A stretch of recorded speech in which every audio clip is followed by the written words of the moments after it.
So to bring things up to last month, we say the exact same pattern of the mass strike occurring, starting in Tunisia and then spreading to Egypt.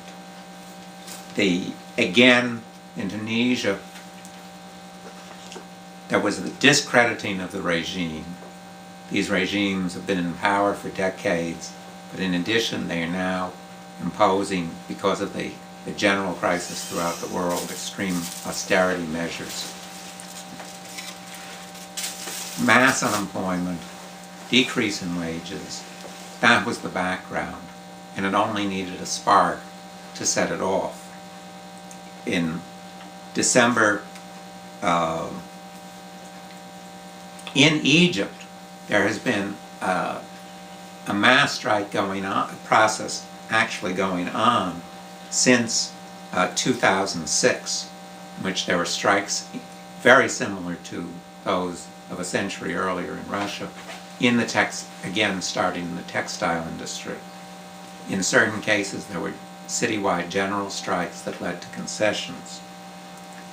So when the events in Tunisia, which were set off, of course, by the suicide of a single unemployed worker, you had the same pattern of repression, growing strikes, growing demonstrations, more repression, until leading to the actual overthrow of the government, in which the ruling class threw this dictator overboard in order to try and control the movement.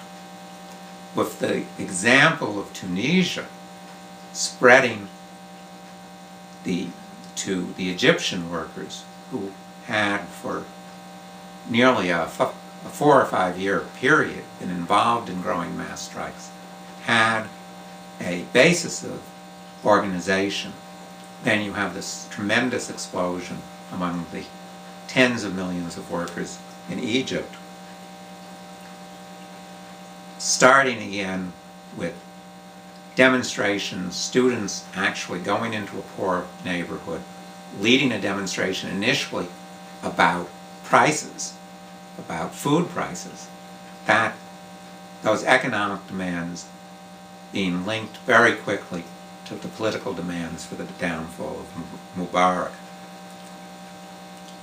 And if you look at what happened over the last couple of months, it was when the workers actually started shutting down whole sections of the economy in the last weeks before Mubarak fell, that spreading mass strike to the Suez Canal, throughout the textile industry, to all of the industries, that was what convinced the ruling class in Egypt that they had to get rid of Mubarak and try and control the revolutionary movement without that regime.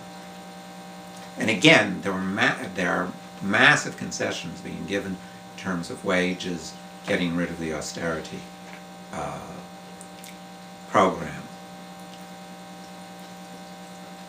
So this is the general process. The question is, how can this process actually be brought to completion? That's an open question, because revolutions, we haven't seen actual socialist revolutions where workers democratically get control of the economy succeed. But what we can learn from history is that the critical step has to be the independent organization of workers. The organization everywhere of workers' councils that last not just for the duration of a mass strike, but become permanent institutions that can then compete for power with the institutions of the existing capitalist rule. The second thing we can learn is that again and again, demands have to be brought forward that represent the interests of the entire class. Specific, concrete demands that embody what workers would do if they had the power to do so. In the present day, for example, one case of the these demands that applies to almost all of these countries is the demands that were first raised in Tunisia for jobs for all, for a public works program that employs all the workers that need to be employed on work that needs to be done, expanding education, housing, irrigation systems, and so on. These types of demands have to be brought forward by independent organizations that organize the entire class democratically.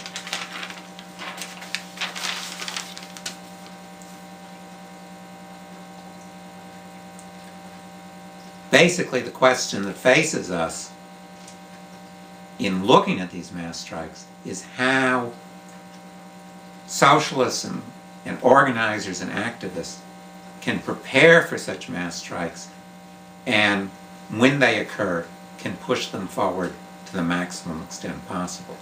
And this requires basically forming class-wide institutions that can raise these demands but have an intermediate position between the sort of day-to-day organizations that exist today and the Soviet-type organizations that exist in mass strikes.